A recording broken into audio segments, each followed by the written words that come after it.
I'm Shane. And I'm Alex. And this is the RPM Podcast. Many commentators, including ourselves, were a little unsure if we'd get some good racing going into this weekend after a few previously underwhelming visits to the circuit Paul Ricard. But in the first of our triple headers, and an event brought forward after the unfortunate cancellation of the Canadian Grand Prix, the 17th race held at Le Castellet proved a thoroughly entertaining one. And of course, the French Grand Prix is one of the oldest motor races in the world, and France itself is the progenitor of Grand Prix racing. So it was good to see at last that legacy honoured with an excellent fight for the win, as well as surprises across the whole field. And we'll be covering all the talking points from Friday to Sunday, plus our drivers of the day, your questions and comments, and a look at all those important championship standings. So, Shane, allez. Right, let's go straight into the talking points this weekend. I'm going to start off with something which was made apparent very early on in the weekend, and it was the use of these yellow sausage curbs, which were off the racing line, off the actual curb of the track, and then a little bit further along. And I think it was turn 2. On the exit of turn 2, many cars were starting to go a little bit wide on their initial runs, which is absolutely fine because they're getting used to the track and the conditions and the tyres. It was a newly resurfaced track as well, so lots of different factors compared to the last time we went to this track. And cars were getting severely damaged. Like end plates or wings were being lost and floors were being damaged, running over these yellow sausage curbs. And my favourite part of this whole fiasco was, I believe it was Red Bull who phoned up the FIA. They were on the radio to the FIA complaining about how high they were and if they could be changed. And I think the short and long of it was, well, don't drive over them then. They're there for a reason. That is the biggest deterrent. If you go over these curbs, you will lose body parts. And I think eventually they said, can we have this hopefully part not body back? parts. That makes them sound quite violent. I mean, car body parts. not actual body parts. But yeah, really high sausage curbs. And we saw these at multiple points in the track. I think on the edge of turn 6 as well, where cars were using the curb and sometimes some more, which I'll get through on, which I'll talk about on qualifying as well. But they were around the whole circuit, deterring people to not cut the corner or not go out too wide. And I don't know, what do you think of this, Alex? What's your view on these deterrents? With a circuit like Paul Ricard, there's obviously so much runoff. It is just acres and acres of runoff. You've got to provide some kind of deterrent to stop people from blowing over the curbs. They also had those strips. The coloured strips were also incredibly abrasive, weren't they? So if you did go over them, they were going to really do a number on your tyres. I also noticed, as you mentioned, the resurfacing of the track. There was a rather unusual bump or dip at turn 4 that caused the front lefts of all the cars to lift up in the air as they went round the corner. That must have been a bit unusual as well. I don't know if that's intentional or it's the way the cars were taking the corner. Maybe that's part of a deterrent as well to stop them from going too deep. But I think that it's a good thing. I'm glad that they did something, because otherwise there's very little motivation to not just blow over all of the curbs. I noticed that all of the red and white curbs themselves were almost serrated in places. You could really hear extreme vibrations of the cars as they went over those parts. I think it's a good thing. With a track like that, you haven't got walls. There are walls, but they're quite far away. And some still manage to hit them. Yeah, some people still manage to find them, but it's important. I think you need to provide some kind of deterrent. Otherwise, it becomes a little bit farcical, I think, otherwise. It's interesting you mentioned the amount of runoff on this track, but there were some corners where if you did go wide or did run off the track, you had to go around some cones to re-enter the track as a bit of a punishment. You couldn't just go wide and keep your foot planted. You had to really take, not avoiding action, but you had to go through the correct way to rejoin the track, which we saw Mick Schumacher do during the race. He only went off, he got pushed off the track by his teammate. They were fighting, and he had to go all the way to the left to rejoin in the correct manner. And that was the same for turn 2. If you went quite wide was it turn 2 or turn 1, where if you went wide, you had to rejoin on the inside. So I think it might have been turn 1 actually, where if you went too wide in turn 1, you had to come back round and rejoin the track behind this cone, which I'm sure we'll talk about in the thick of the podcast with Max into turn one at the start of the race. But it was good to see that actually track limits were taken seriously, and it wasn't just a don't do that. There were serious consequences, whether that be through lap time or parts of your car pinging off because you've gone too wide. Yeah, it was nice that threw up a few different situations for the race weekend. I wonder if they resurfaced it for that exact reason, knowing that last time we had a resurfaced track, everyone started sliding around all over the place and it was a nightmare, and they just found a way to spice it up. I can't remember the red and blue stripes being that abrasive before. Is that something I don't think they were either. No, I don't think they were. Because I was very shocked to see when I think it was it Carlos Sainz or Charles Leclerc who went off and went sideways. Sainz, I believe. It was Sainz. And as he was driving, I said to myself, I was watching it, I was like, whoa, that tyre is completely gone. I know he locked up his tyres like and a he pothole, slid. didn't it? Yeah, I knew he locked up his tyres and he slid quite a distance sideways.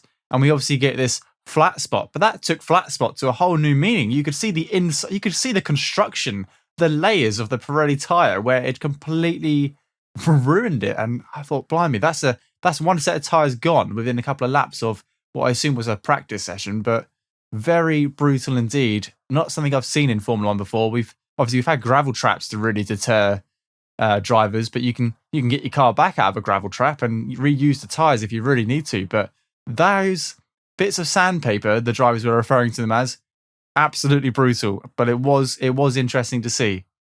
Yeah, a nice addition. Glad they did it. And moving on to qualifying, which is what I want to talk about next. A few expected, perhaps, events that took place. We saw Russell continuing his streak of getting into Q2 every Saturday so far this season. Good job from him. Verstappen's lap was outstanding. Incredible to think that this is only his 5th career pole. I couldn't believe that. I could not believe that when I saw the picture. And it's Red Bull's 8th in the hybrid era. So that's 8 pole positions in 145 races for Red Bull. It's crazy. It just doesn't seem like, you sure? Only that many? Then you look back and yeah, it really is that few. But I'm sure we're going to see a few more come this season. Oh, absolutely.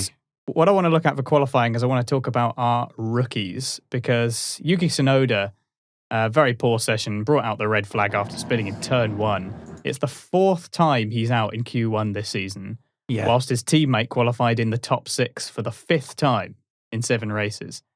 The newbie sheen has really started to rub off the Japanese driver a little bit. And as we know, Red Bull don't have a whole lot of patience for their drivers underperforming. I know that, forgive me, I don't remember his name, but you know the lead Honda liaison that's with the Japanese liaison with the team. I know who you mean. I can't remember his name for the life of me. I apologize. But he mentioned that all they really need to see from Tsunoda is that he finishes races, which he sort of has been doing. But when he's got a teammate that is producing those kind of results and bringing those points, AlphaTauri are in with a real shot in the constructors, and they've got a newbie that's not quite delivering, and he needs to step it up a few gears with almost a third of the season over. Other rookies, we also have Mick Schumacher. He also hit the wall. Quite a feat in Paul Ricard, given the distance that one has to travel. Yeah. He did get through to Q2, though. First time a Haas has got into Q2 since the Eiffel Grand Prix in 2020. That was Magnussen getting P15. So he managed to get into Q2 despite crashing out. What do we think of our current crop of rookies so far this season? They've had a bit of time to wear in, but I think that they're all underwhelming a little bit. Yeah, it's sad to say, but we are 7 races now into this season, and like you said, that's just about a third. We're not quite sure how many races there will be this year, but it's around a third, so we know that much. For 7 races, and we've seen.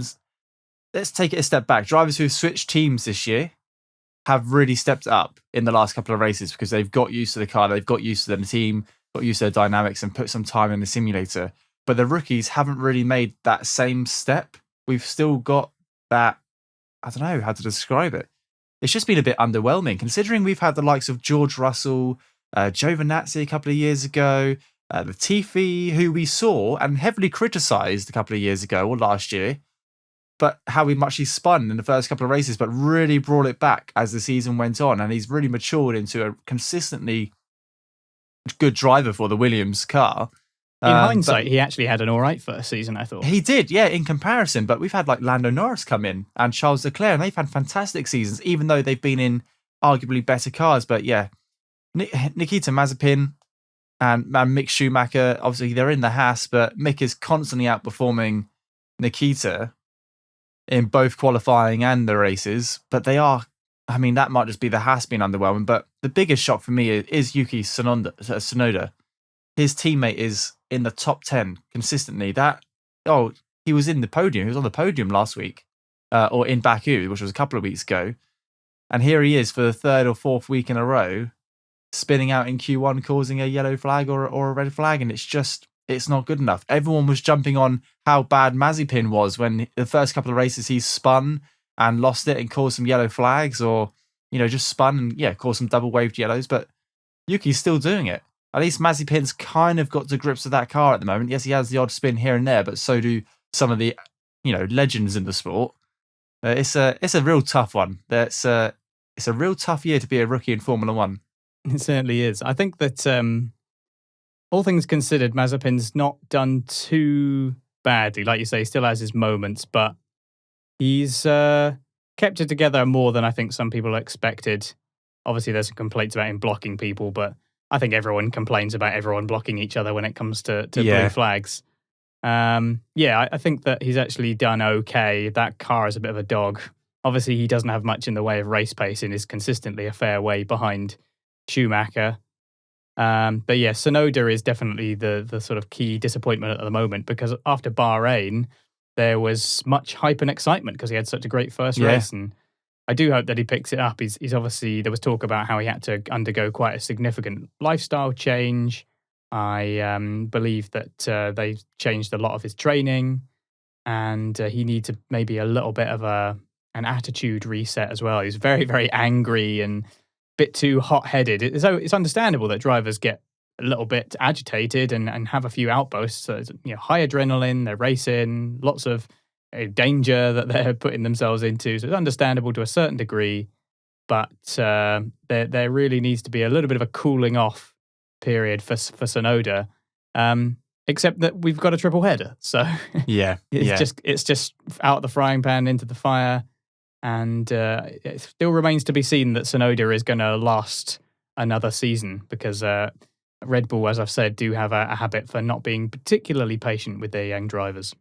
I'm glad you mentioned that, because I was just about to say, do you think he'll see out the whole season, or would it be too shocking to see someone replace him towards the end of the season to get used to the car and maybe start working towards the 2022 car?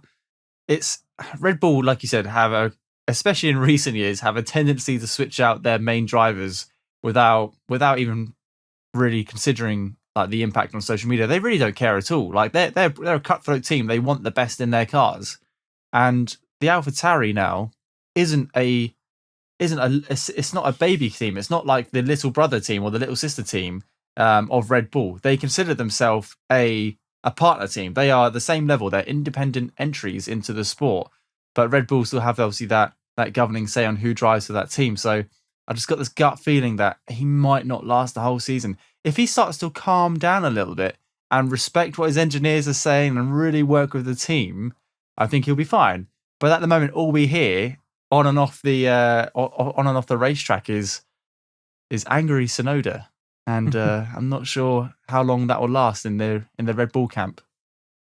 If he keeps finishing races like Honda want him to, he's still a Japanese driver with a Japanese engine behind him, so I think they'll probably want to keep him for the whole season. I'd be very surprised if they swapped him out. He'll have to do very badly for that to happen, I think. That begs the question then, maybe he'll stay in for this year, but that's no longer going to be a Japanese engine next year. Like Honda aren't going to be in the sport. It's it's going to be Red Bull powertrains or whatever they decide to call that division or that subdivision of their company.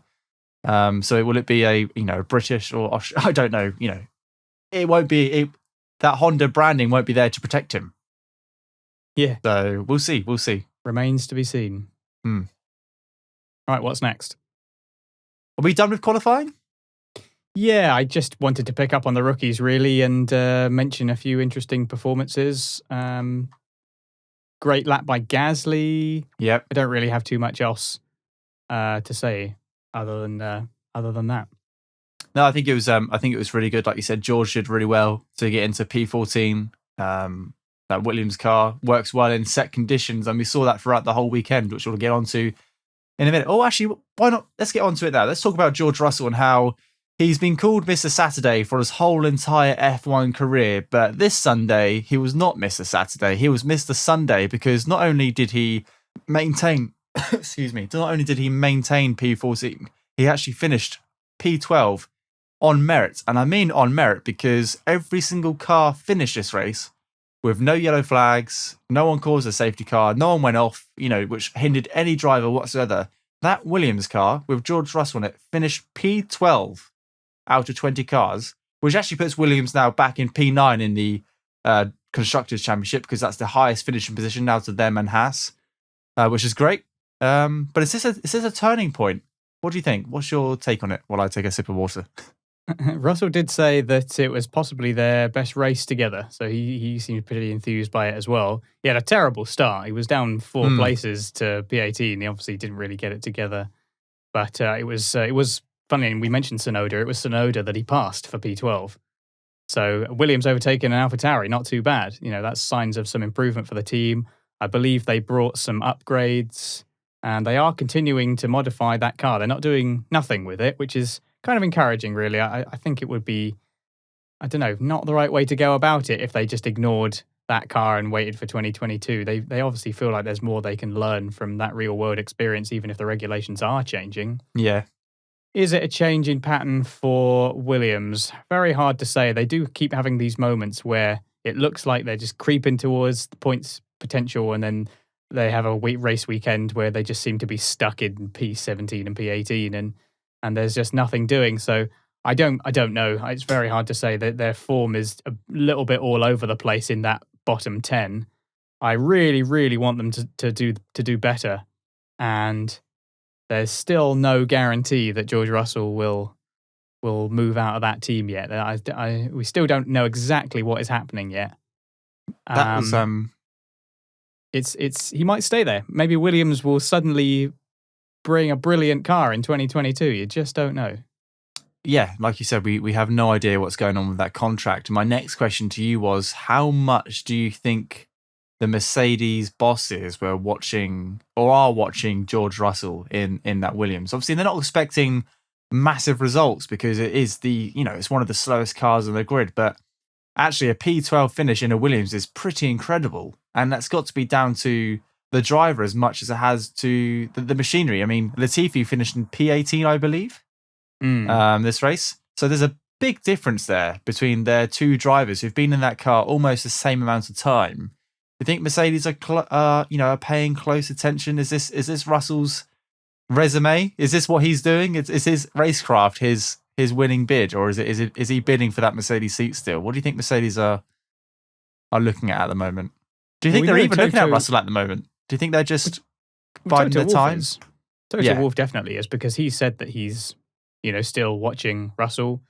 It's a fairly it's well known that he is Toto Wolff is like his manager, or I believe so. Manages some element of it. It's going to be Toto Wolff that presumably he will negotiate his contract with.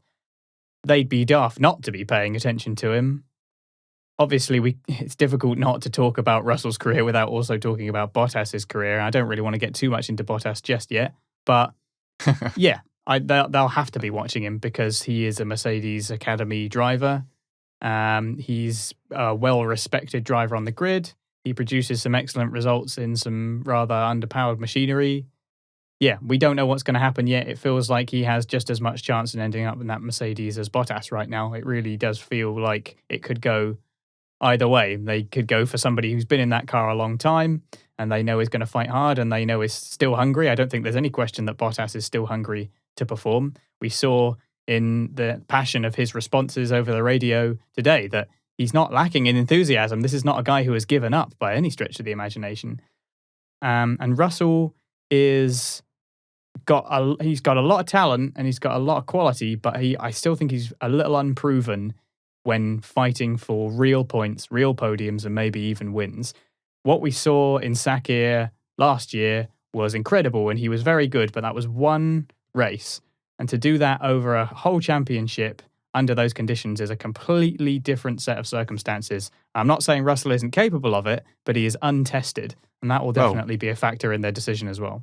We don't know how well he'll perform under constant pressure, especially being alongside the likes of Hamilton and Max Verstappen. That now they're on top of their game. But it's hard to say. Yes, he's untested, he's unproven. But there's only one way to test him. There's only one way to prove him. That's to get him in that car. I mean, other rookies have come in. Charles Leclerc, he was untested, unproven, and he managed. Lando's doing a fantastic job. So everyone's a rookie at one stage, and I personally want him to get the opportunity. But let's not, like you said, let's not get bogged down with the contract negotiations, because we don't like to speculate on stuff which isn't fact on this podcast. But I'm glad, it's obvious that Mercedes are looking at Russell and his performances throughout the season. I just think Russell has to keep on finishing P12 around a couple of times more this season would really help his game. And actually, who knows, after a couple of DNFs, and that's points. Look how close he got last year and the year before. It's got to be this year, Russell for points. I'm going to say that at the end of every podcast until it happens. But yeah, that was one of your predictions, wasn't it? Your bold predictions from our episode? It was indeed. So it's still still got 2/3 of the season to go. But I honestly think it will happen under the right circumstances. I honestly think it will happen. But that aside, I'm so glad for him. He started to get this name, Mr. Saturday, and he's obviously got this name because he qualifies fantastic. But it was almost a bit, he's really good at qualifying, but then he goes backwards during the race, and he did at the start of this race, like you correctly pointed out. But also he fought back through the field and made some great overtakes and finished in P12. So I'm really glad for Williams and George that they managed to increase on the position they qualified in. But, and that's taken away, I don't mean starting at P20 and finishing P18. He qualified decently and then finished the race better than that. So brilliant job. Really look forward to see what he can do in the next couple of races. It's going to be exciting. We're talking about the back of the grid, and I'm excited. And we haven't even got on to the good part yet. So, yeah, George Russell's doing all right. And speaking of the next couple of races, of course, it's back-to-backs at the Red Bull Ring, a track where I believe Williams came pretty close last time, and there were a few retirements. Latifi finished P11, one of the Austrian Grand Prix last time. So, yeah, definitely potential. Definitely a reasonable prediction. Moving on then, let's talk about our boys. Let's talk about McLaren producing a brilliant result in formation, whilst their rivals Ferrari failed to really make any impact whatsoever. I'll try not to sound a little too smug about it. I was talking Your about... face is saying otherwise. I was talking to a friend of mine who's a Ferrari fan. We were talking about this earlier. So, but yeah, it was great qualifying for Ferrari. That was the thing. They started off much stronger. P5, P7, great laps. But they just completely lacked any race pace whatsoever. They were both struggling with tyres, as were lots of cars, of course. But Leclerc, I thought, pitted a bit too early to have any kind of undercut advantage. I thought that was a bit unusual. Both drivers were soundly beaten to the punch by Alonso and both McLarens. And yeah, speaking of McLaren, I was extremely encouraged by their performance. And although he finished behind his teammate at the end, I don't think we've seen Ricciardo as racy at any other time so far this season. That something is really starting to come together for him, which is very, very good. I think Norris doesn't really need to improve. He is the most consistent driver on the grid right now. But Ricciardo, if he can put it together and we can see the Ricciardo of old back, that is an unbelievable driver pairing, maybe the best on the grid. So very, very exciting stuff. He had plenty of overtakes as well in his pocket. It wasn't just all strategy. He made it happen. Finished P5 and P6. Norris, still the only driver to score at every race so far this season, including 2 podiums. 6 of those 7 results are in the top 5. Absolutely outstanding. Now, we've heard that Ferrari are now focusing on their 2022 car. That's what they mentioned that in the press briefly. Supposedly they are just sacking off this year and accepting it largely for what it is. Does that mean the end of the McLaren v Ferrari battle? Is it just advantage McLaren for the rest of the season? Because that is kind of the way that it's looking right now. As much as I would love to see McLaren just take off and secure P3 in the Constructors' Championship, because I really would, maybe it was just a track for Ferrari. Look at the last couple of tracks we've gone to, Baku, Monaco, long straights, slow corners, and look at the tracks we're going to. going to Austria, yes, you don't have the long straight, but there are some slow technical corners in Austria. There are loads of them throughout all the sectors. So I do think Ferrari will be a little bit stronger going forward into the next into this double header, or the second half of this triple header. But that's saying, even in the previous races, they've qualified quite well, but their race pace has been subpar, and we saw that on Sunday. It was horrendous. I mean, when was the last time you saw Charles Leclerc finish in P16? He had nothing to give. Like he had no answers for his pace whatsoever. And then Carlos Sainz, the guy we were praising 2 races ago for picking up the steering wheel with both hands and driving his heart out and trying to score as many points as possible, and beating Leclerc in qualifying, finishes in P11. Really bad day for Ferrari. I don't know. Ferrari are a big team. They've got lots of resources. They could probably focus on 2 cars at the same time, unlike the smaller teams who have completely ditched this year's development. But maybe Ferrari, I mean, they've had terrible years in the recent past. So maybe actually just dropping this year and having another bad year wouldn't be too far out of the question if they can come back stronger next year. I don't know. It was interesting to see how bad they were this week. It was shocking. It really was.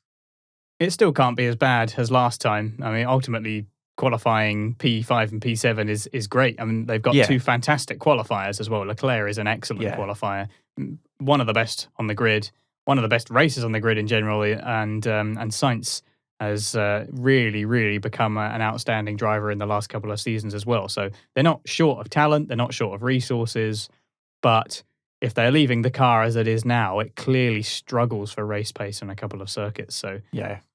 Austria, as mentioned, we got 2 Austrian Grand Prix coming up. That's a track they did pretty well at last season, despite struggling with the car. Leclerc got on the podium in the first race of the season, as did Norris. So that could prove a good battleground. But yeah, I can't help but be extremely encouraged by McLaren's work. It really was a fantastic team effort. And Lando Norris he's just the most consistent driver on the grid right now. And really, really incredible performances. Yeah, I completely agree. I can only echo what you said about McLaren. This week it was real. It was special because you had Lando and, they both qualified worse than they finished, which was, it's always good to see the teams move forward during the race. But the fact that Daniel was right there behind Lando and actually in front of him sometimes, it was right. Now McLaren have got 2 drivers. Daniel's got used to the car. He's ready to fight. And he pulled off some amazing overtakes. I mean, Daniel pulled off loads of overtakes, which was great to see.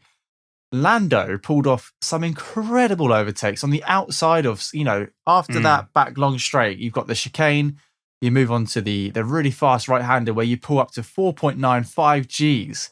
And he's just holding it around the outside of some of these cars like it's just the easiest thing to do, like he's playing a video game. Absolutely incredible stuff. And the fact that they brought it home in P5 and P6, what a finish for McLaren. Oh no, I've got the grin on my face now. It was just so good to see. And Lando's radio at the end of the race, he was obviously congratulated for a fantastic race. And he was like, "Where's Daniel?" He was like, "Right behind you." Yes. It was like, good result for the team. And that's what I like to hear. They are a team moving forward. And I'm getting excited because last year at Austria, like you said, last lap Lando was created. Scenario 7 was the thing, was the hype. But regardless of that, they were very strong. Scenario 7, though. There is no more Scenario 7. But they were very strong in Austria last year. And now we've got a McLaren with a Mercedes engine, which is looking better than last year. I'm excited to see what they can do in the next 2 races. And who knows, you could see another podium. We could see another podium with a McLaren on it. It would be good to see. I forgot to mention that Norris overtook 6 cars in 6 laps at one point. That's incredible. That is incredible. I think it was shortly after he pitted. He was just absolutely flying past people. Obviously, he had fresher rubber, but yeah, there was times where he was going around the outside of cars and just looked very, very comfortable. In a car that is supposedly quite difficult to drive and has a very specific window, he is very much at one with his machinery. Well, it's definitely part driver and part team. The strategy was perfect. They did a fantastic job on the pit wall as much as they did in the race car as well. The team and the drivers worked together perfectly in harmony this week. It was honestly a pleasure to see. Right, what's next? Well, we've mentioned a little bit about pit stops. Should we talk about this undercut?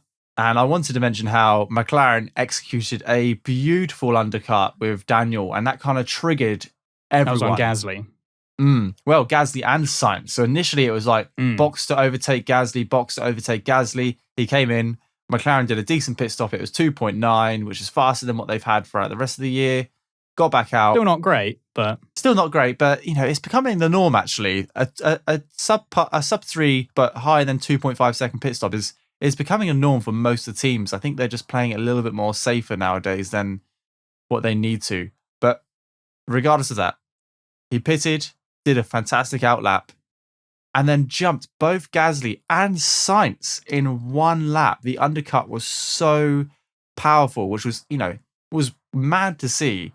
And then, of course, Red Bull jumped on this and thought, you know what, we're going to box Max. We're only a second behind Lewis and see what we can do. And then, obviously, Max came out in front of Lewis, and that's what gave him the lead on lap 20. So my question to you was, the undercut, why was it so powerful in this track? Why was it so much more powerful in this track than what we've seen on any other track? It was seconds. We're talking like 2 or 3 seconds faster on the outlap than they would be racing a car on a hot lap. Well, I suppose the tyres had a very, very short window in which they were particularly good to go, and then they dropped off quite quickly. So I guess that's the first instance, is that you can put in a monster outlap, which is what Verstappen did compared to Mercedes. That's obviously the most powerful undercut we saw, is that I don't think even Verstappen expected to come out. Sorry, it was Hamilton who came out and Verstappen went past him as Hamilton was coming out of the pits. I don't think even Red Bull or Verstappen expected that. But he gained such a massive amount of time on his outlap and his in-lap and in the pit stop that it just combined to give him, I think it was about 2.9 seconds or something he made up in that period in order to get past him. It's possible also, because there seemed to be, I think Hamilton was on the radio and maybe wasn't 100% sure if he was boxing that particular lap in the first third or something of his initial in-lap. And so maybe he wasn't pushing as hard, and that maybe lost him some time. But as to why it was so powerful, I'm not I'd have to be I guess it's an because engineer tire to say deck was exactly. so high. Yeah, I can only say from my layman and fans' perspective, I can only say that there must have been just a specific short window where the tyres were so good compared to what they were like after that, where they dropped off, because that's what all the drivers were complaining about. It was the mediums lasted this really short period of time, and the hards, the pace started to come back for a bit, and then it disappeared again. Everyone's outlap was way, way quicker than what they seemed to be able to do once they settled in. So, and when you've got that massive straight, there's that Mistral straight as well, where certain cars had a huge advantage, plus DRS, plus engine power. That was certainly the case between Mercedes and Red Bull as well. Hamilton was saying that Red Bull had a significant pace advantage in a straight line. So all of those factors added together led towards some very impressive undercuts. Well, towards the second half of the race, Red Bull obviously decided to box Max, who was just behind Hamilton at the time, and go for the 2-stop. And we've seen Mercedes do this time and time again. Obviously, it's been executed perfectly. But to give everyone an idea of how powerful this undercut was, Max was just behind Lewis within a couple of seconds. And Max boxed for a fresh set of medium tyres. Now, an average time loss in this pit lane was 25 seconds. Max came out of the pit lane and then did 2 laps. And he was within 18 seconds of Hamilton. So within 2 laps, he had knocked off 7 seconds of Hamilton's time. Now, obviously, Hamilton's on old hards or, fairly used hards at the time and isn't setting blistering lap times. But it just goes to show how important that was and how important strategy was during this race. And some teams did fantastic and others teams really just didn't take the opportunities they were presented. Maybe if I could tack on to this, the sort of Red Bull v Mercedes strategy battle, as we've covered a little bit already. The win itself was definitely decided by the 2 versus 1 stopper. But interestingly, the only other car other than Verstappen who did 2 stops was Leclerc. Yeah. And he finished P16. Indeed. So there wasn't actually that many other people that went for the 2-stopper. It was just those 2. There is a habit amongst the F1 commentariat, of which I'm sure we're partly guilty of as well, of calling these kind of strategies genius when they do work. and they figured it out perfectly. And then when the strategy goes wrong, they're idiots and they couldn't understand what's going on. Ultimately, a lot of these strategies involve a gamble of some kind. Of course, yeah. And the numbers can only say so much. So when we look at that comparison between Mercedes' decision to just stay out and Red Bull deciding to pit Verstappen, they both seem, at the time, I'm sure, they both seemed like legitimate decisions, legitimate strategy calls. There was only 2 laps in it, really. Yeah. It was the penultimate lap that he took him on. So I've seen a lot of talk of how, well, why have Mercedes lost the plot when it comes to strategy? Don't forget they did the exact opposite to Red Bull in Spain only a couple of races ago. So I can understand why, when in that situation, they have seen Hamilton, who is so good knowing exactly what he can do with the rubber under him. I can totally see why they must have thought that was a good enough strategy to keep them going. They turned out to be wrong, of course, and there are reasons why perhaps they should have realised that after the fact, but hindsight is 2020, and I just don't really want to lean into the trope that because Red Bull got the strategy right, they're geniuses and Mercedes are idiots for getting it wrong, because they're all a gamble to some degree. I still think Mercedes did the best strategy. The maths confirms that, because, Verstappen boxed, Red Bull decided to pull the pin and box Verstappen, and within a lap or two, he was 18 seconds behind Hamilton. Now, I've just mentioned that a pit stop is 25 seconds. And not to mention that whilst you're in a pit stop, the person who's just pitted before you is flying along faster than you've been in the last 30 laps. So he would have been 25 seconds plus however many seconds, plus the 7 seconds behind, no, that maths doesn't add up. But anyway, he would have been 25 seconds behind Verstappen at the time, behind his net lead. And he would have already been 2 laps behind him because he wasn't on the same tyre. So Mercedes had no choice but to keep Hamilton out, because if they had boxed him, he would have come out 7 or 8 seconds behind Verstappen, and those 2 cars were so equal on pace throughout the whole weekend, they would have never caught up with each other. So at the time, I thought, well, Mercedes have to stay out, because otherwise they're just going to give themselves a 9-second deficit. It was the right decision. Yeah, if there was anything smart that took place, it was that Red Bull decided to gamble on dictating the flow of the strategy. Yep. Not necessarily that itself was guaranteed to be the winning strategy, but they knew that if they made the call, they would put all of the pressure on Mercedes, because then they've done it first. They know Mercedes can't then do it. Like you say, they can't then pit Hamilton, because it's almost too much of an ask to have to overcome that, to overtake Verstappen again. So I don't know, it's very complicated. I don't really want to lean too hard on Mercedes and say that they don't know what they're doing strategy-wise, because we've seen them win so many races on strategy. So it just on this occasion, Red Bull decided they weren't going to make the same mistake. They were going to dictate the strategy in this case, because Hamilton had already had the lead. So it was Hamilton still looked possible to win the race at some point. So it was a gamble. Definitely still a gamble to some degree, and I'm sure that their maths and their models that they had in Mercedes were like, well, this still looks like the best strategy. They seemed to be genuinely baffled as to how it happened. Yeah. It still involves a gamble to some degree. Of course, we have to give a shout out to Perez, who did a fantastic job to make Mercedes' options even more limited, because in days of old, it would just be Max fighting up front, and they have the ability to choose. That they held all the cards when it came to strategy. But now the battle for the wingmen, battle between the wingmen, continues to swing in Red Bull's favour as well. Bottas was not very happy that he wasn't listened to about the race supposedly being a 2-stopper. We all heard him say it over the radio. Yep. But he was passed by Perez, who himself was on a 1-stopper. Yes. So it's not like he was passed by a driver who did the 2-stopper and made it work. I think that Bottas made a few mistakes defending as well. He kept taking that inside line going into the chicane halfway down the Mistral straight. And he was taking the inside line to cover them off, but it meant that he had a terrible exit going into the next bit. And that was where he was overtaken on both occasions. Well, not to mention, I think when Verstappen was coming through, and we all knew that Hamilton's victory or potential victory was going to be dictated by how much Bottas can hold up Verstappen. Let's not forget that, Max got past Lewis on the penultimate lap. We had a lap and a half to go. So if Bottas had interfered at any point or caused any sort of delay, it would have been a last lap overtake. It would have been maybe a last corner overtake. You never know, but that's what could have happened. But what shocked me was, like you said, he moved into the middle of the racetrack and then outbroke himself, because not only did he let Verstappen through, or he didn't let Verstappen through, Bottas himself during that little chicane went wide and went onto the curb, which is why he had such a terrible exit. If he had actually maintained that corner, Max would have been behind him going onto that second part of that straight instead of alongside him. And maybe Bottas would have held him up for another couple of corners. Sector 3 is very windy.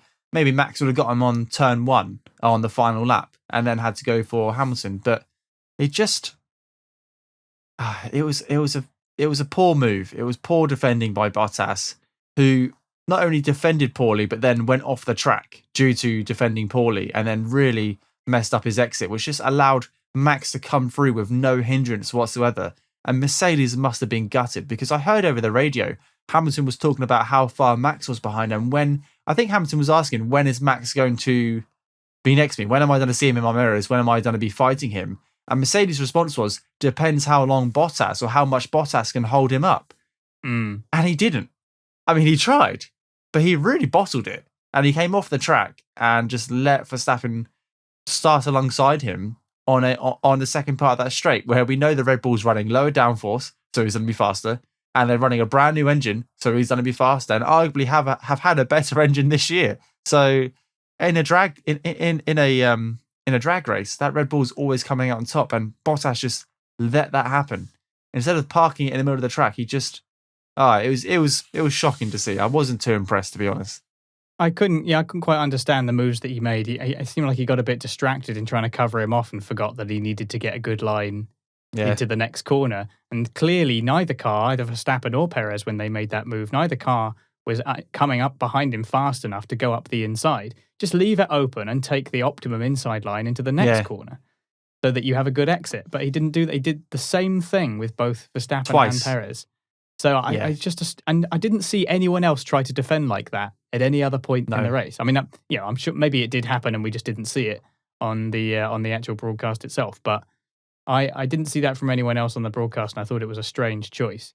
It is worth mentioning that part of the difference on tyres later on may have come from Mercedes telling Bottas to push, which I don't think, again, in hindsight, it seems like he shouldn't have done, because Perez didn't do that. Perez held back, left a reasonable gap. We all know that Perez is very good at managing his tyres.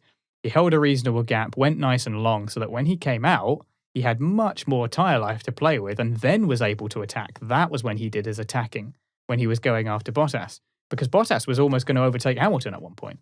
He was getting up close behind Hamilton, so he was pushing. But it just seemed like he shouldn't have been doing that. In hindsight, I'm not sure if that's because the team said you've got to push and he just agreed that it was the right idea, or maybe he said, well, they're telling me to do it, so I've got to do it. I feel like if he was so certain that it was a two-stopper, he shouldn't have pushed and said, no, I'm going to hold back. I need to save my tyres for later on in the race. It's hard to say. I think that partially both their faults, really, the team and the driver in that regard. I understand Bottas's frustration, especially as he did make it clear. Both drivers made it clear, as Hamilton said as well, that they were going to be struggling for pace and struggling for tyres. They'll have to have a good proper debrief, but I don't think Bottas really helped himself that much either. I think it's one thing to lose out to Max Verstappen, who's tried an alternative strategy and it turned out to be the optimal strategy with the optimal race line and the race pace, and get overtaken. He overtakes the two Mercedes. That's one loss. I think Perez coming back on the same tyre, the same age tyre as Bottas, and overtaking him, that's another loss. That's the one which cuts deep, because actually this championship will be decided by, obviously, you've got Max and Lewis fighting out for the win, but the Constructors' Championship, those two, I don't want to call them second drivers, but Perez and Bottas, they're playing such a huge hand in the Constructors' Championship. And at the moment, Bottas is just not what Mercedes need at the moment. They needed that P3. They needed to finish P2 and P3 and score as many points as possible. But it just wasn't to be. And Perez, fair play to him, been in that car for 7 races now, and he's really starting to shine. He came through he came through late, but he only finished 20 seconds off the race leader. I've got the lap times here. He finished 8 seconds off the race leader. So, fair play to him. He was excellent. He was excellent. He was I did say he fantastic. would be on the podium. I did. You I did call you it. did. And that's twice in 2 weeks. Did you know that Red Bull have scored 4 podiums this year? Red Bull have won 4 races this year. Mercedes have won 3. It's The their third win tide in a row, has isn't it? turned. Yes, yeah. The tide has turned. It's crazy to think that Red Bull are back, or they're a proper title threat, and this is exactly what we have. But we'll get onto that later on, I'm sure, about when we go through the championship standings. But this is exciting stuff. It's also interesting that we heard James Vowles, the Mercedes chief strategist, apologise over the radio to Lewis, saying, "Oh, it's on us." They didn't apologise to Valtteri, I heard. Like, surely the strategy applied to both drivers. It does. But equally, I've watched a video which goes through all the post-race radio messages from all the drivers. And Hamilton's responding back to, sorry, P2, well done, great drive.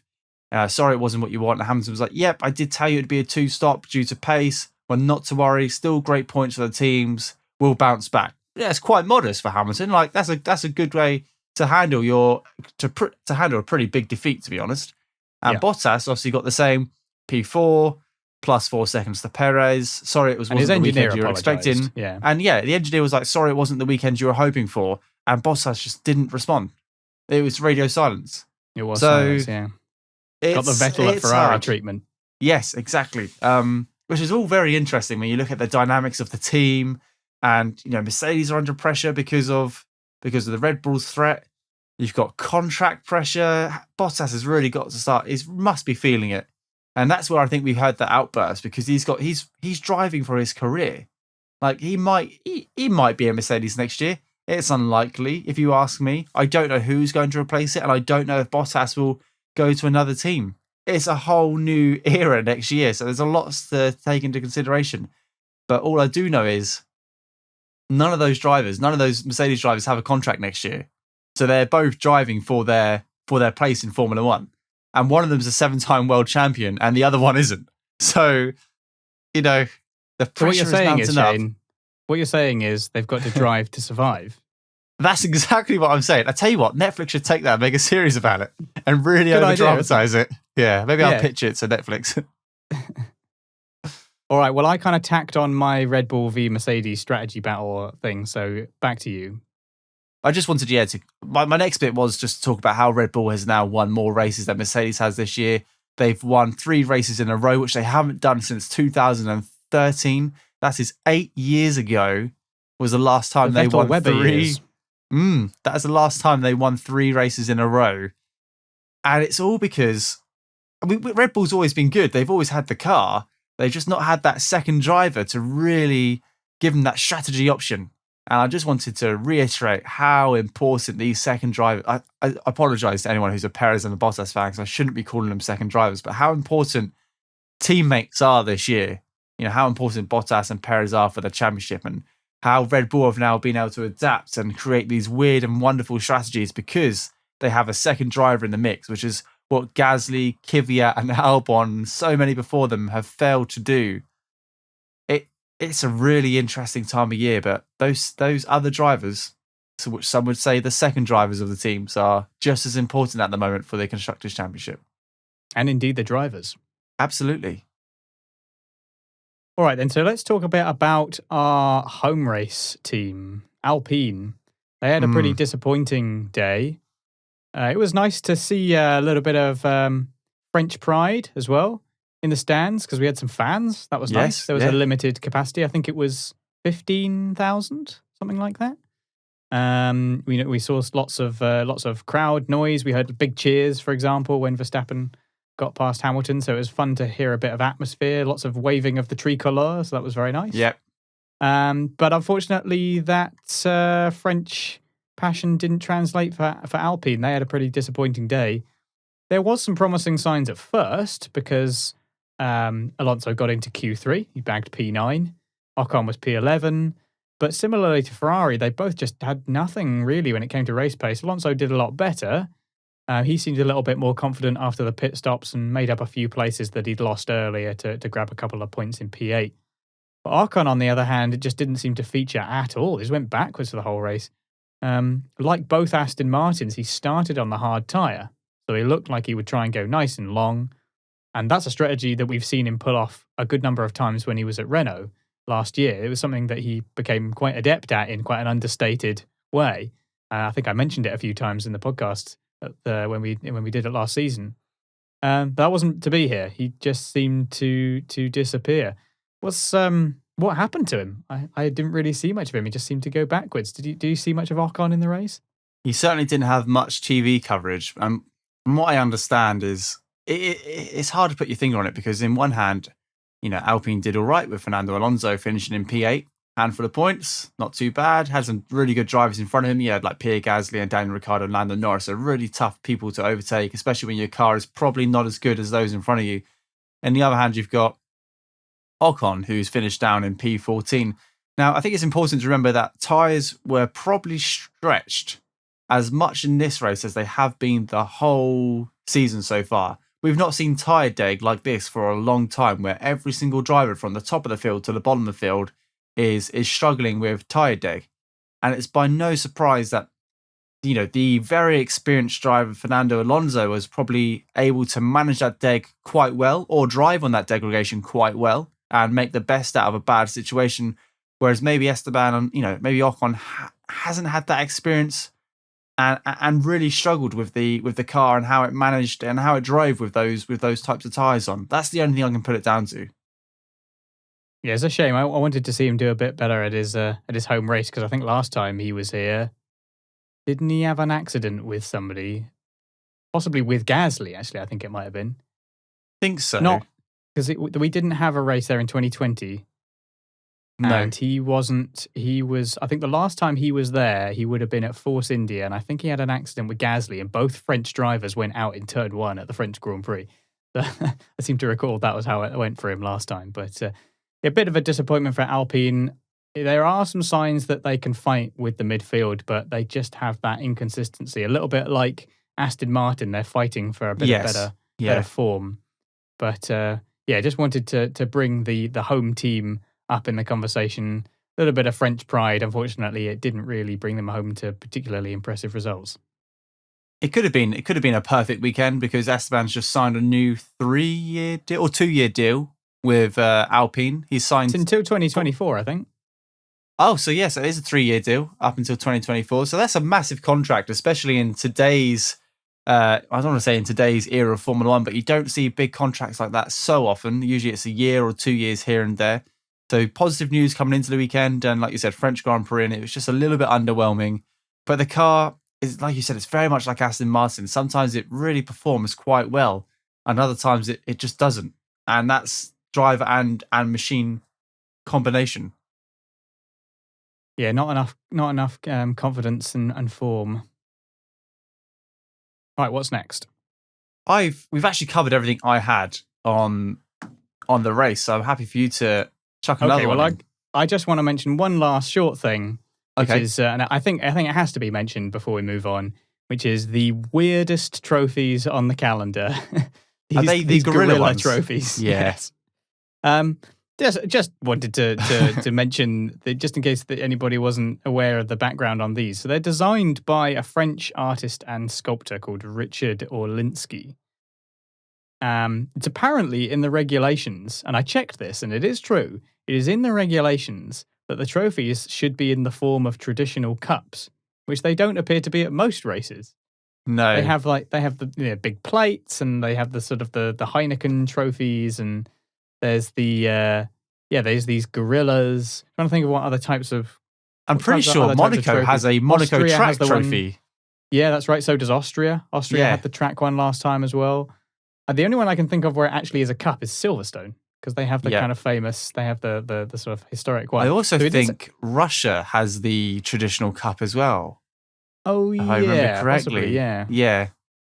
So it's just interesting that it is in the regulations that they're supposed to be cups, and in France they're like, nah, gorillas. Now, why are they gorillas? I have no idea. This Richard Orlinski guy, I genuinely tried to find out. This Orlinski guy, he's created a work called Born Wild or something like that. And it's basically a bunch of animals that are around. I think they're kind of like the lamb bananas that they have here in Liverpool. They're like sort of scattered around French cities or a French city, possibly, with using the colours of the tricolour, the red, white, and blue.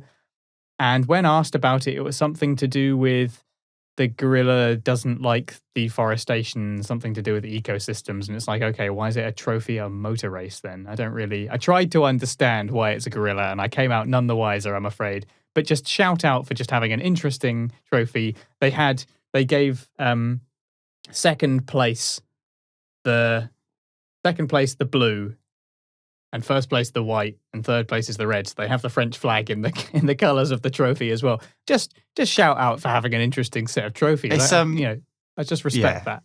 They are interesting, and I would be lying if I said I didn't like them. I quite like them. I like the colours, and they're kind of different, and it's quite nice to see. But I also really like the traditional ones as well, like the huge gauntlets you get at Silverstone. Those are pretty neat as well. But yeah. What a way. That's a good way to finish that segment of the podcast.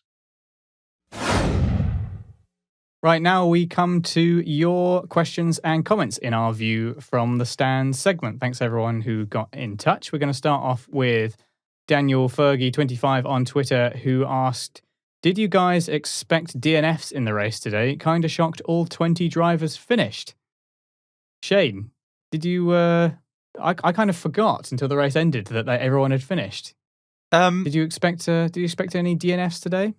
I did expect a DNF, but I wasn't expecting safety cars because we saw a couple of cars spin out during practice and qualifying and slightly tap the wall or ruin their tyres. And nothing which would bring out a safety car as such. But I expected cars to end up, boxing because they've damaged the suspension or, they've ruined their only set of tyres or they've gone down, overheated their brakes or what have you.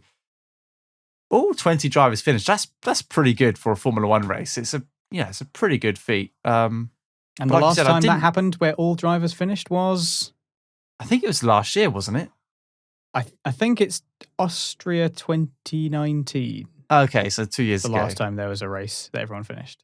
Yeah, we also had an Austria race where a lot of cars didn't finish, if I remember correctly, which I think was either last year or the year before, but who knows? But did I expect all cars... did I expect no DNFs in the race? Yeah, not at all. You kind of get used to one or two cars clonking out, don't you? I think we'll start smoking halfway through the race. Yeah.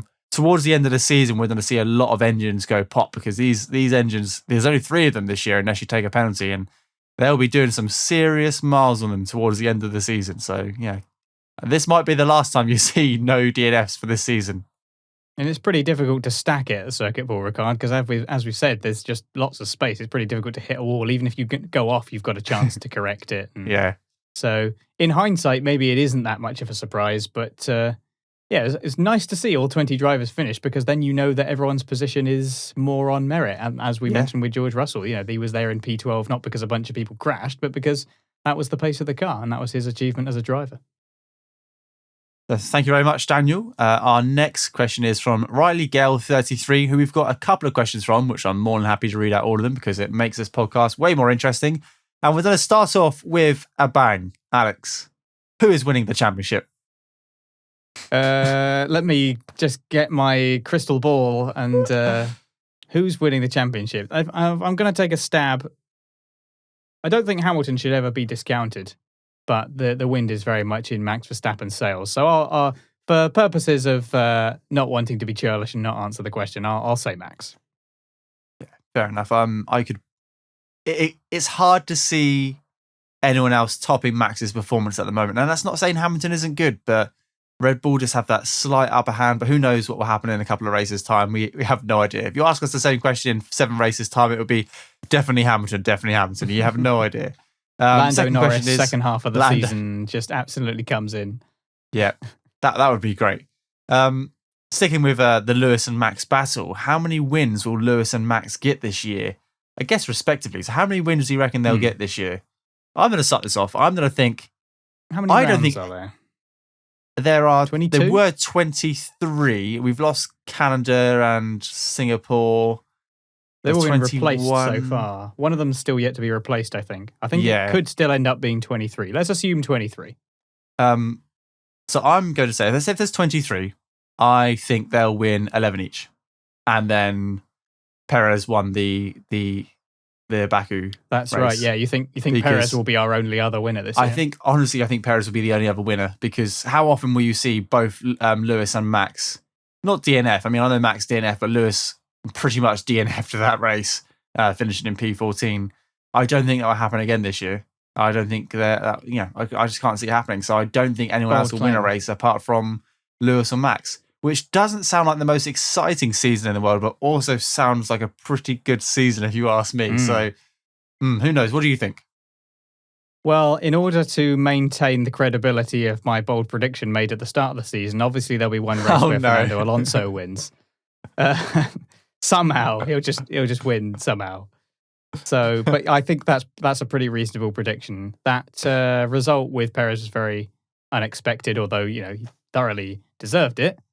I think it's a reasonable call to say we're not likely to see many other winners this season, and it's only going to get more intense, and the teams are going to be more committed to bringing everything. And maybe it doesn't sound too exciting, but in reality, it will be, because it could go right down to the wire. There's just no telling.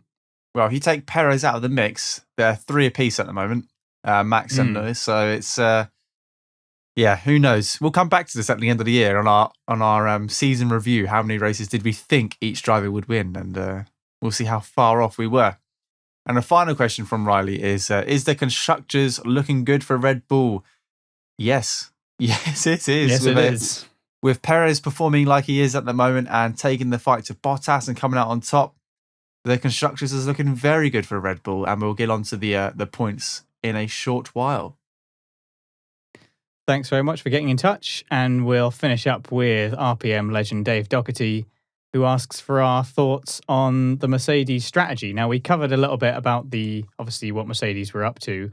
And I think, just to reiterate what we said before, at the time, there's every reason to believe that they thought that was the winning strategy, because they've said after the race that that's what their models and data and maths was telling them, is that they thought they had the coverage to keep it open. So I don't think... I'm not going to lean in and bash Mercedes and say they've lost the plot, or they've demonstrated their strategic brilliance more than enough times that they don't really need to prove that in that regard.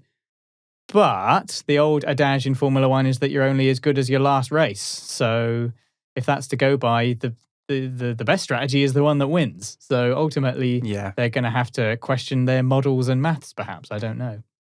I don't think it was a bad call at all to keep Hamilton out. Like you said, the maths and the timing screens all added up to the point where it would have been too risky to box him. He would have never closed that gap. If Bottas had held Max up for a lap, we might be talking about how that strategy was brilliant and how it worked out completely in Mercedes' favour, and Red Bull took a massive risk in boxing Max. But it didn't. And Bottas didn't hold Max up. So I still think it was a good strategy. They were both great strategies. One of them just came out on top. It wasn't like one of them completely messed up like we've seen both teams do in the past. And it was very fine margins, penultimate lap. That was good stuff. Well, thanks very much, everyone who got in touch this week. And you can always send in your questions and comments to us at RacePerMinute on Twitter, or get in contact on the website raceperminute.com, or email us info@raceperminute.com. Thanks very much. So now we move on to the bit of the podcast where I realise I'm very ill prepared, and we talk about the driver of the day and championship standings. Now, who was the official driver of the day? Was it Max Verstappen? Yes. It was, wasn't it? And that's arguably the correct result, because he did a fantastic drive and took the fight to Mercedes. However, I've got a slightly different driver in mind, and do you? Yes. Yes, so who wants to go first? Do you want to lead, or shall I lead? It's your turn. You're supposed to go first. Am I supposed? Okay, right. That's why it's in blue. My driver of the day. Putting you on the spot this time. My driver of the day. It's a close one. It's between two drivers, and I can't. It's actually between three drivers, but I can't put my finger on it. It's between Russell, Ricciardo, and Perez. All for reasons I feel like we could easily get behind in this podcast, because all three of them drove very well.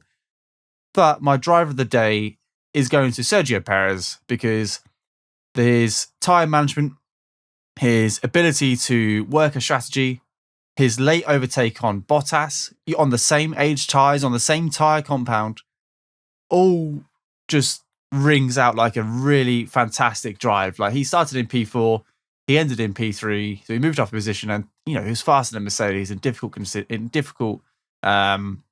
conditions. And he even said at the end of the race, "Give me a couple more laps, and I would have given Hamilton a go as well," which I truly believe he could have. It was. I don't have to explain it anymore. Perez was my driver of the day, and I'm going to stick with it.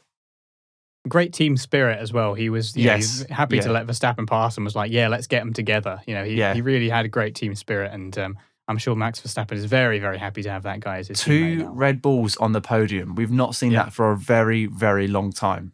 I don't know when the last time we saw that was, but it was not in recent history. So the team must be living off a buzz at the moment. It's fantastic to see. We had Albon and Max on the podium together in Bahrain, I think. Okay. I stand corrected. But it's good to see it again. Yeah, no, definitely. I think we'll see it more consistently now. Yeah, that he's there. Which is worrying for Bottas. Yeah. So my driver of the day, honourable mention for. Did you say Lando in your list? You didn't. Did you? You had Ricciardo. No, I said Ricciardo because I think driver of the day is someone who's driven exceptionally well and beyond everyone's expectations. Kind of that level, but Lando's just so consistently good at the moment. And actually, Lando's finished P5. Okay. That's a pretty good result for him. Now to be expected. Yeah, it's what he's done for the last couple of races. So, it's hard not to bring Lando into the equation. He did have something of a recovery drive. He started P8. Dropped down a bit. And dropped down a little bit. He had a difficult start, lost a few places. He had a stint staying out on the mediums for perhaps too long. He didn't seem very happy about it. Obviously, the strategy paid off ultimately, so maybe he realised that it was good in the end. I don't really know, but he did have to get quite vocal on the radio. He's been quite commanding with his engineers, stating his authority, but overtook 6 cars in 6 laps at one point, as I said earlier, so definitely a shout out to him. My driver of the day is someone I don't think we've even mentioned yet. I'm going for a little bit of a wild card, and that's Lance Stroll. He started P19, very poor qualifying. He was a little bit unlucky. He had a lap deleted, and then the kind of banking lap that he had left was outside the 107% time. So he ended up starting P19. But he had a great start, up 3 places, and he held on to his tyres after almost everyone else looked to be struggling. He went very long, as did his teammate. And he ended up P10 after overtaking Sainz. He overtook Tsunoda, Ocon, both Alfa Romeos, and secured the double points alongside Vettel, who was P9. I think that it was a great recovery drive when everyone else was struggling for tyres, and he managed them brilliantly. And he seems to do that quite consistently and doesn't seem to get too many plaudits from it, either on the race broadcast itself or from most other places other than perhaps the Aston Martin Twitter feed.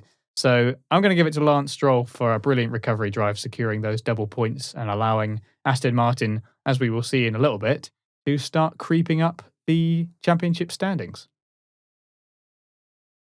Yeah, I think it's... Speaking of which, should we start with the constructors this time? Yeah, why not? Let's start with the constructors, and let's start from the top. So we got Red Bull Racing Honda with 215 points, just extending their lead. Another flawless weekend from Red Bull, doing exactly what they need to do, and that's just creeping out more points on Mercedes, race in, race out. Mercedes obviously in P2 with 178 points, so only 27 points behind Red Bull, but it's still... Is it 27 points? 37 points behind Red Bull. So that can all change in a matter of one race. One bagged race can switch up the standings, like we've said time and time again. McLaren Mercedes have retaken P3 in the Constructors' Championship with 110 points, with a brilliant P5 and P6 finish this week. So they're securely in P3 at the moment, with Ferrari in P4, who are on 94 points, so 16 points behind McLaren.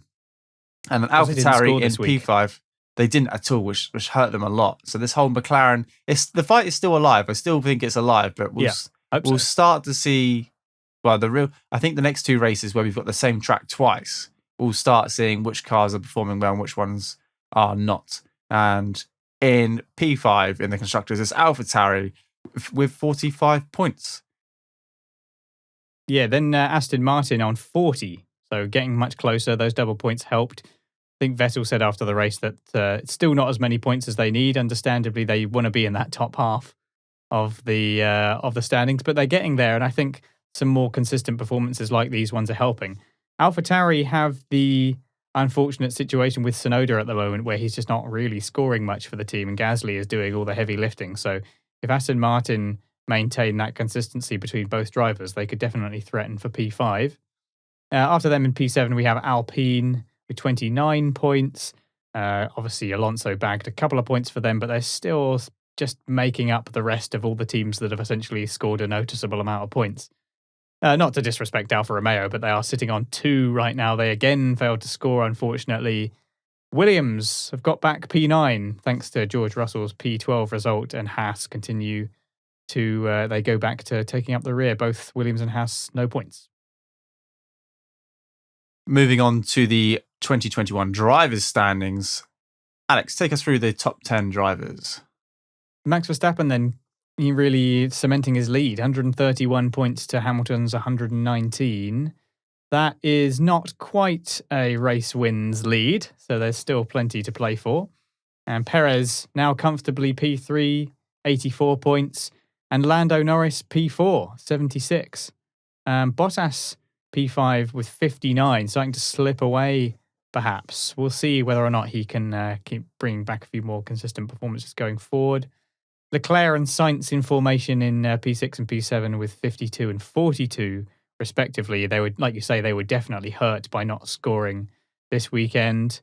Gasly P8 with 37. I feel like that's sort of not representative of just how good he has been in that car. He really does look so fast and feels like he's been a little disappointed with some of his results. I mean, he put in a great lap in qualifying. It didn't really translate as well in the race. Ricciardo P9, 34. It's really not where I'd like to see the other McLaren, but I've got some confidence we're going to see some more points from him coming forward this season. And then Vettel with 30 points, making up the end of the top 10. With Ricciardo, I just want to touch on what you said. I really think he's going to start climbing the ranks in the next couple of races or for the rest of the season, because I just got this feeling that he's finally found that how the car works, how the car operates. He's been putting a lot of time in the simulator, and by the end of the year, I'm sure we'll see him in 5th or 6th place, depending on how the Ferrari does and if Bottas decides to turn up.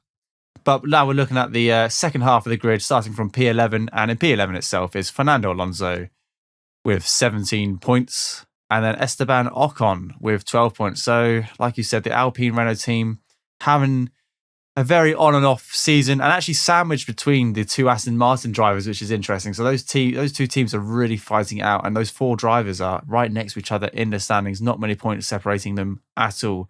In P13, you've got Lance Stroll with 10 points, and in P14, the second AlphaTauri driver, Yuki Tsunoda, with 8 points. And like you said, he's just really, in the car that capable, he really needs to have almost double that, because what's Gazzy got, 37? Yeah, it's not looking too good. And now we start hitting the real low points where anything can happen throughout the whole season. Honestly, 1 or 2 points will make a big difference for these guys. We've got Kimi Räikkönen, and it's horrible to say that, but yeah, you've got Kimi Räikkönen on 1 point and Antonio Giovinazzi also on 1 point, scoring 2 points for Alfa Romeo team as a whole. George Russell is sat comfortably. Now, I like to explain this where I say sat comfortably in P17, but he has scored the highest race finish out of all these drivers in P12. And I don't see Mick, Nikita, or Nicholas really finishing any higher than P12 or anything higher than what they finished before during this race or for the rest of the season. Interestingly, you've got George in P17, but Nicholas Latifi in P20. So Nick really needs to step it up and just try and finish a little bit further up the grid. Backing it up to P18, you've got Mick Schumacher, and then in P19, you've got Nikita Mazepin.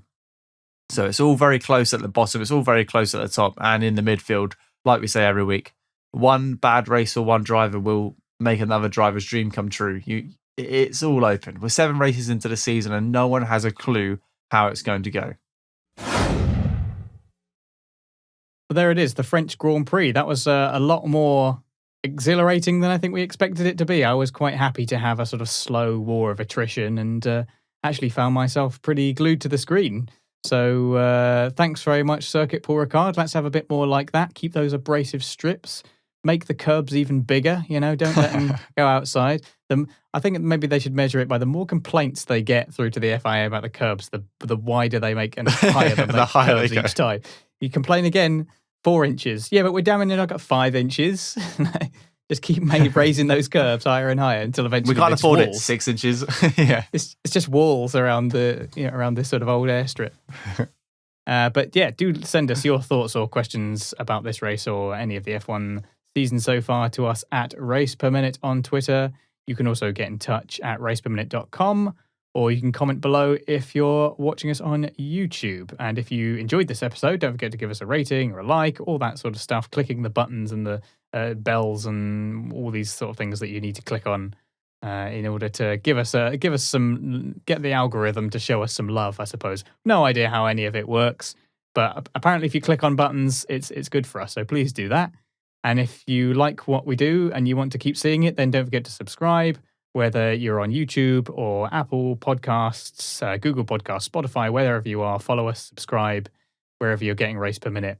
And if you really, really want to support the show, you can do what Nathan Freeman did for us this week and became a Patreon.